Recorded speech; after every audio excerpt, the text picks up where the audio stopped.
This episode of the BIC Magazine Weekly Industry Report is brought to you by Draeger Rental and Safety Services, your trusted source for industrial safety services and technology.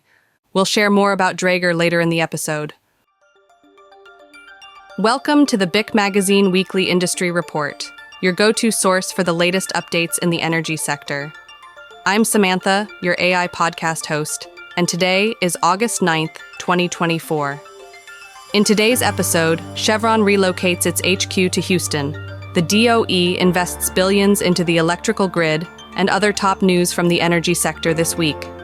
But before we get started, we ask that if you enjoy our podcast, please like, comment, and share it with your colleagues. Your support helps us grow and allows us to bring you even more exciting updates from the energy sector in the future.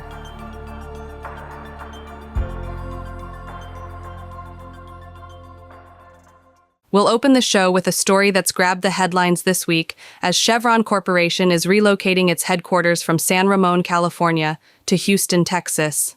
CEO Mike Wirth and Vice Chairman Mark Nelson will move by the end of 2024, with full corporate migration expected over the next 5 years.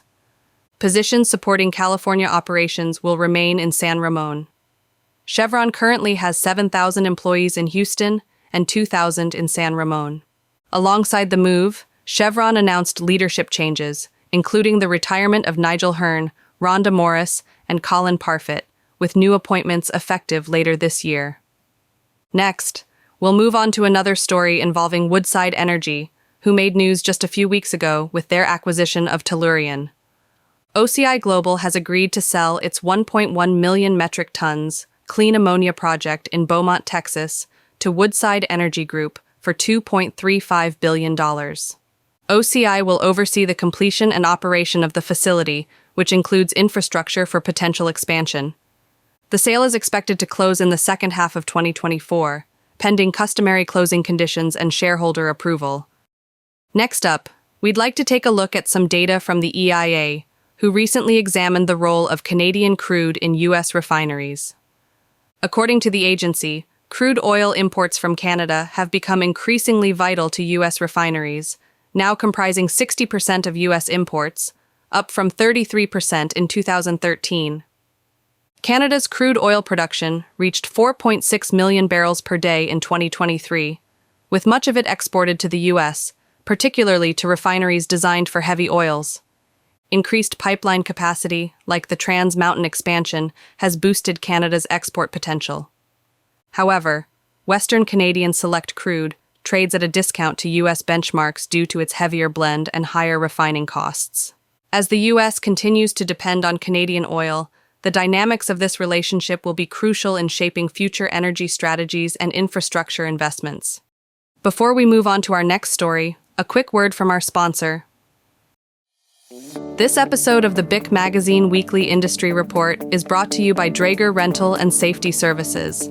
From daily operations to large turnaround and shutdown projects, partner with Draeger for smart technical solutions that protects, supports, and saves lives.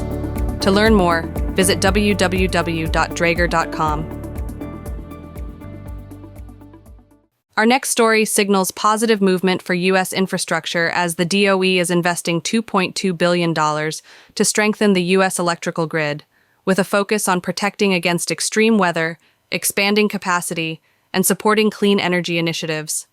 The funding, part of the Grid Resilience and Innovation Partnerships Program, will back 8 projects across 18 states, adding over 600 miles of new transmission lines and upgrading 400 miles of existing lines. Notably, California, Montana, and New England will see major enhancements, including a $700 million project to connect the western and eastern interconnections. This effort is set to provide reliable electricity to 56 million homes and businesses, ensuring the grid is ready to meet future energy demands. We'll close today's episode out with a key acquisition as JERA Nex, the global renewable energy arm of JERA, has made its first U.S. solar acquisition, buying 2 solar projects from Lightsource BP. These projects include the 300-megawatt Oxbow solar farm in Louisiana, the largest in the state, and the 95-megawatt Happy solar farm in Arkansas. Both are operational and supply renewable energy to customers, including eBay and Conway Corp.